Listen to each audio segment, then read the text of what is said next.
Hi friends, welcome to our channel Kalam Streams Achievers. நம்ம இந்த வீடியோவில் என்ன பார்க்க போகிறோம் அப்படின்னா, நம்ம டிஎன்யூஎஸ்ஆர்பிக்கு எஸ்ஐ அண்ட் பிசிக்கு வந்து தமிழ் டெஸ்ட் பேட்ச் வந்து ஃப்ரீ டெஸ்ட் பேட்ச் அனௌன்ஸ் பண்ணியிருந்தோம். ஓகேங்களா? ஸோ எலிஜிபிலிட்டி டெஸ்ட்டுக்காக அதை வந்து அட்டன் பண்ண சொல்லியிருந்தோம். ஓகேங்களா? ஸோ அது இல்லாமல் இப்போ வந்து ஜிகே ஃப்ரீ டெஸ்ட் பேட்ச் வந்து ஸ்டார்ட் ஆக போகுது.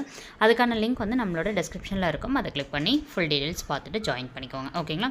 ஸோ பார்க்கலாம். SI Tamil test 16. ஓகேங்களா? இது வரைக்கும் 15 தேர்வுகள் முடிஞ்சிருக்கு. 15 தேர்வுகளும் பிளேலிஸ்ட்டில் டிஎன்யூஎஸ்ஆர்பி எஸ்ஐ அப்படின்ற பிளேலிஸ்ட்டில் இருக்கும். செக் பண்ணி பாருங்கள். ஓகேங்களா? ஸோ இந்த பொது தமிழ் தேர்வு 16க்கான ஷெட்யூல் பார்த்தோம் அப்படின்னா, தமிழில் இருக்கக்கூடிய 9ஆம் வகுப்பில் 3ஆம் இயல் மற்றும் 4ஆம் இயல்கள். ஓகேங்களா? ஸோ பார்க்கலாமா? முதல் கேள்வி, தமிழ் மக்களின் வாழ்வியலை சொல்லும் கருவூலங்களாக திகழ்கின்றன யாவை அப்படின்னு சொல்லி கேட்டிருப்பாங்க. ஸோ ஆன்சர்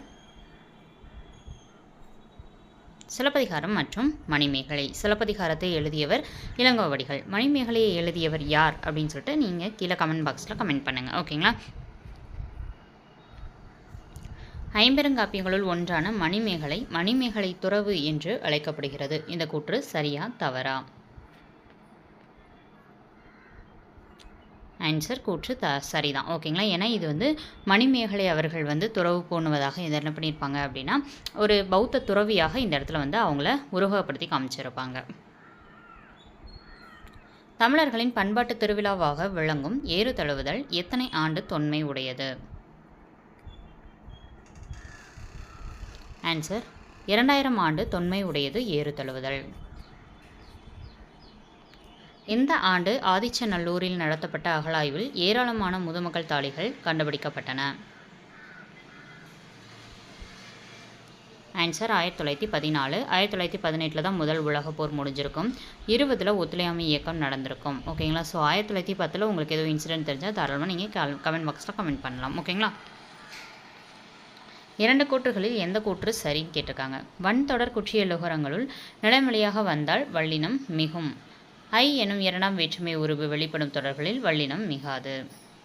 ஆன்சர் கூற்று 1 மட்டும் சரி. இதில் வந்து வல்லினம் மிகும்னு வரணும். இது தவறாக இருக்குது.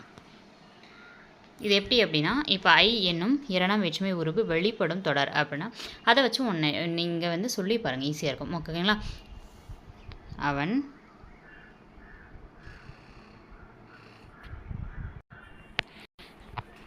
ஓகே அவன் காய் பறித்தான் அப்படின்ட்டுருக்குன்னு வச்சுக்கோங்களேன். காய் பறித்தான், பூ பறித்தான், இந்த மாதிரி ஏதோ ஒன்று. சாரி, ஒரு நிமிஷம். பூ பறித்தான்னு மட்டும் கூட எழுதேன். பூ பறித்தான் அப்படின்னு எழுதும்போது நம்ம அந்த இடத்துல இப்போன்றதை போட மாட்டோம். ஏன் அப்படின்னா, இதில் வந்து நார்மலாக இது வந்து ஒரு தொகைச்சொல் மாதிரி. இப்போ என்ன பண்ணோம் அப்படின்னா, இதை பூவை பறித்தான் அப்படின்னு எழுதுகிறோன்னு வைங்களேன். பூவை இந்த இடத்துல ஐன்றது வெளிப்படையாக வந்திருக்கு. வெளிப்படையாக வந்தால் அதுக்கு பின்னாடி இந்த இப்பு அப்படின்ற அந்த வல்லினம் மிகும். ஓகேங்களா? அதுதான். ஸோ அடுத்து பார்க்கலாம். பூ கொயின்றது தான் நார்மலான அந்த இது. நான் வந்து உங்களுக்கான எடுத்துக்காட்டுக்கு அது சொல்லியிருக்கேன். ஓகேங்களா? எந்த ஆண்டு சிஸ்டர் கார்ல்சன் என்பவரால் ஜெராக்ஸ் இயந்திரம் ஆனது உலகிற்கு அறிமுகப்படுத்தப்பட்டது? ஜெராக்ஸ் இயந்திரம் வந்து எந்த ஆண்டு வந்து அறிமுகப்படுத்தப்பட்டது அப்படின்றதான் இங்கே கேட்டிருக்கக்கூடிய கேள்வி. ஸோ ஆன்சர் என்னன்னு பார்க்கலாம்.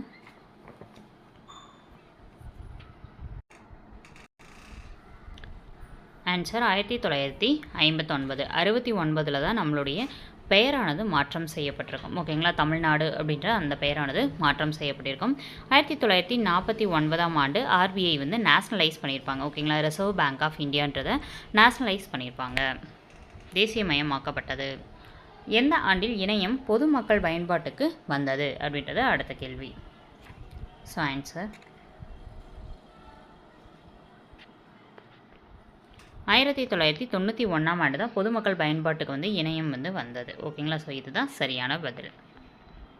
தொல்காப்பியத்தின் சொல்லதிகாரத்தில் தமிழரின் அகம் புறம் சார்ந்த வாழ்வியல் நெறிகளையும் தமிழ் இலக்கிய கோட்பாடுகளையும் தொல்காப்பியம் விளக்குகிறது அப்படின்னு சொல்லி கொடுத்துருப்பாங்க.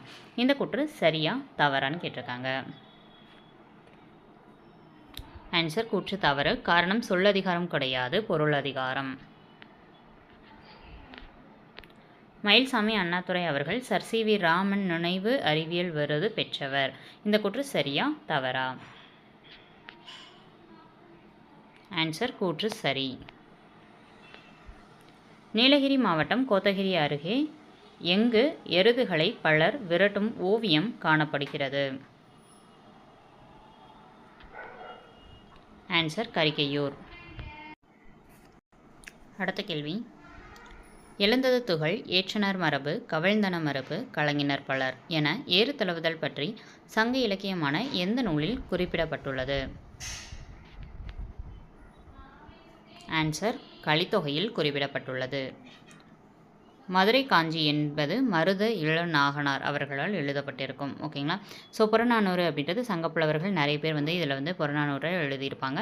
அடிவரையறை 4 to 40 என கூறுவர் உள்ளனர். ஓகேங்களா. ஸோ முல்லைப்பாட்டு நூலின் ஆசிரியர் யார் அப்படின்றது உங்களுக்கான கேள்வி. ஆன்சரை கமெண்ட் பண்ணுங்கள். மூவறிவுக்கு உரையாசிரியர்களின் எடுத்துக்காட்டு என்ன? ஆன்சர் கரையான். இதில் மூவறிவு, ஓரறிவுலேருந்து 6 அறிவு வரைக்கும் கிளாஸிஃபை பண்ணியிருப்பார் தொல்காப்பியர். தும்பி என்பது வண்டை குறிக்கும். கள்ளிக்காட்டு இதிகாசம் என்னும் புதினத்திற்காக சாகித்ய அகாதமி எந்த ஆண்டு பெற்றார் வைரமுத்து அவர்கள்? ஆன்சர் 2003ஆம் ஆண்டு. ஸோ ஆன்சரை பார்க்கலாம். 2003. 2001ஆம் ஆண்டு ஒரு நூலுக்கு சாகித்ய அகாதமி விருது கொடுத்துருப்பாங்க. அது என்ன நூல் அப்படின்றது உங்களுக்கான கேள்வி. ஆன்சரை கமெண்ட் பண்ணுங்கள். சொன்னோர் இலக்கண குறிப்பு தருக. ஆன்சர் வினையால் அணையும் பெயர்.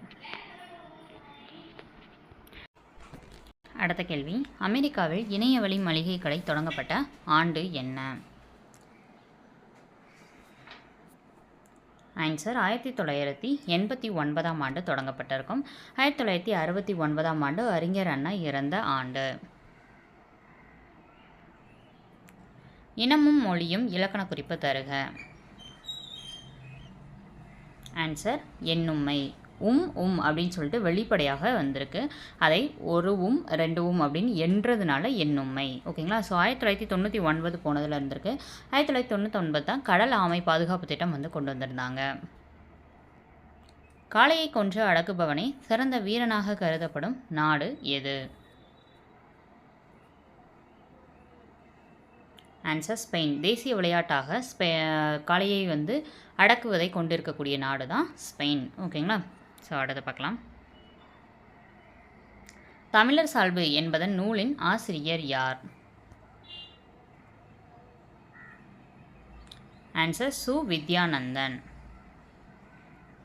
எழுந்தது துகள், ஏற்றனர் மார்பு என்பது எந்த நூலில் இடம்பெற்றுள்ளது? அதாவது அந்த காளை சீரும்போது அது காளை எப்படி சீரும்போது மண் துகள்கள்லாம் எழுகும் அப்படின்ற மாதிரி அருமையான வரிகளாக இருக்கும் இந்த வரிகள் புத்தகத்தில். ஓகேங்களா.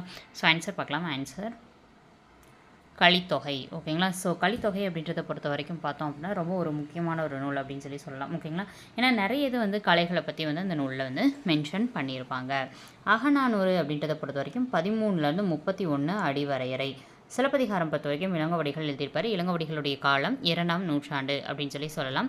ஸோ அந்த இளங்கோவடிகள் பொறுத்த வரைக்கும் சிலப்பதிகாரத்தில் இருக்கக்கூடிய வரந்தரு காதை அப்படின்னு சொல்லிட்டு ஒரு காதை இருக்கும். ஓகேங்களா. ஸோ அந்த வரந்தரு காதையில் தான் தான் ஒரு சேர மரபில் வந்தவர் அப்படின்றத மென்ஷன் பண்ணியிருப்பார். ஓகேங்களா. ஸோ மணிமேகலை பொறுத்த வரைக்கும் சீத்தலை சாத்தனார் அவர்கள் எழுதியிருப்பாங்க. ஸோ மணிமேகலை அப்படின்றத பொறுத்த வரைக்கும் சிலப்பதிகாரத்துடைய தொடர்ச்சி. ஓகேங்களா. ஸோ அதில் ஒரு விழா முடியும். அந்த விழாவின் தொடர்ச்சியாக மணிமேகலையை படைச்சிருப்பார் சீத்தலை சாத்தனார் அவர்கள். ஓகேங்களா. ஸோ மணிமேகலை பொறுத்த வரைக்கும் இது ஒரு புரட்சி காப்பியம் அப்படின்னு சொல்லுவாங்க. அதே மாதிரி தான் சிலப்பதிகாரத்தையும் புரட்சி காப்பியம்னு சொல்லுவாங்க. நகரமாந்தர் என்பதன் பேராயத்தில் என் பேராயத்தில் அடங்கும். நகரமாந்தர் அப்படின்ற சொல் என் பேராயத்தில் அடங்கும்னு கொடுத்துருப்பாங்க. இது கரெக்டாக தப்பான்னு கேட்டிருக்காங்க. ஆன்சர் கூற்று சரி. விகார புணர்ச்சி எத்தனை வகைப்படும்? ஆன்சர் 3 வகைப்படும். திருக்குறள் முதலில் அச்சிடப்பட்ட ஆண்டு எது? ஆன்சர் 1812ஆம் ஆண்டு. 1813, 1833, 1853 இதிலெல்லாம் பட்டய சட்டம் ரொம்ப முக்கியத்துவம் வாய்ந்ததாக இருந்திருக்கும். திருக்குறள் மூலத்தை முதலில் அச்சிட்டவர் மணக்குடவர். ஆன்சர் கூற்று தவறு. தஞ்சை ஞான பிரகாசர் அவர்கள். ஸோ மணக்குடவர் என்பது தவறு. இஸ்ரோவின் 9வது தலைவர் என்ற இடத்தை பெற்றவர் யார்? ஆன்சர் சிவன் அவர்கள். வளர்மதி 2015ஆம் ஆண்டு அவார்டு வாங்கியிருப்பாங்க. மயில்சாமி அண்ணாதுரை கையெருகே நிலா என்ற நூலை எழுதியவர். அப்துல் கலாம் பொறுத்த வரைக்கும் நம்மளுடைய நாட்டில் வந்து இவர் 11வது குடியரசுத் தலைவராக இருந்திருப்பார். எந்த ஆண்டு முதல் எந்த ஆண்டு வரை குடியரசுத் தலைவராக இருந்தார் அப்படின்றது உங்களுக்கான கேள்வி. ஆன்சரை கமெண்ட் பண்ணுங்கள். எந்த ஆண்டு வளர்மதி தமிழ்நாடு அரசின் அப்துல் கலாம் விருதை பெற்றவர்? ஆன்சர் 2015. 2014ஆம் ஆண்டு நோட்டா அறிமுகப்படுத்திய 14வது நாடாக நமது இந்தியா மாறியிருக்கும். 2012ஆம் ஆண்டு என்பது போக்சோ சட்டம் கொண்டு வரப்பட்ட ஒரு ஆண்டாக கருதப்படுகிறது. ஓகேங்களா? ஸோ இதெல்லாம் ஒன் டைம் வந்து ரீகால் பண்ணிக்கோங்க. அடுத்தது 2010ஆம் ஆண்டு பொறுத்த வரைக்கும் வந்து ருபி குறியீடு இருக்கும்ல, இந்த மாதிரி குறியீடு, இதை வந்து டி. உதயகுமார் அப்படின்றவங்க வந்து வடிவமைச்சு வெளியிட்டிருப்பாங்க. அதுக்கு அங்கீகாரம் கிடைச்சிருக்கும். ஓகேங்களா? ஸோ வந்து பார்த்தோம் அப்படின்னா மொத்தம் இப்போ 25 கேள்விகள் முடிஞ்சிருக்கு. ஓகேங்களா? ஸோ இந்த தேர்வு எழுதிய அனைவருக்கும் ஆல் தி பெஸ்ட். மொத்தம் 25 மார்க்குக்கு நீங்கள் எத்தனை மார்க் ஸ்கோர் பண்ணீங்க அப்படின்றத கீழே கமெண்ட் பாக்ஸில் கமெண்ட் பண்ணிட்டு இந்த வீடியோவை உங்கள் ஃப்ரெண்டுக்கு ஷேர் பண்ணி நீ எத்தனை மார்க் ஸ்கோர் பண்ணியிருக்க அப்படின்றத கேளுங்க. ஓகேங்களா? ஸோ நம்ம சேனலை சப்ஸ்கிரைப் பண்ணி பக்கத்தில் இருக்க பெல் ஐக்கானை கிளிக் பண்ணி வச்சுக்கோங்க. கிளிக் பண்ணி வைக்கும்போது அடுத்து நம்ம நோட்டிஃபிகேஷன் வீடியோஸ் போடும்போது டெஸ்ட் பேட்ச் வீடியோ எதை ஸ்டார்ட் ஆகுதுன்னு போடும்போது உங்களுக்கு நோட்டிஃபிகேஷன் வரும். ஈஸியாக ஸ்டார்டிங்லேருந்து நீங்கள் ஜாயின் பண்ணுறதுக்கு ஈஸியாக இருக்கும். ஓகேங்களா? இந்த வீடியோ பிடிச்சிருந்தா ஃப்ரெண்ட்ஸ்க்கு ஷேர் பண்ணிவிட்டு ப்ளஸ் லைக் பண்ணிடுங்க பிடிச்சிருந்தா. ஓகேங்களா? இந்த வீடியோ பற்றின கருத்துக்களை கமெண்ட் பாக்ஸில் கமெண்ட் பண்ணுங்கள். தேங்க்யூ.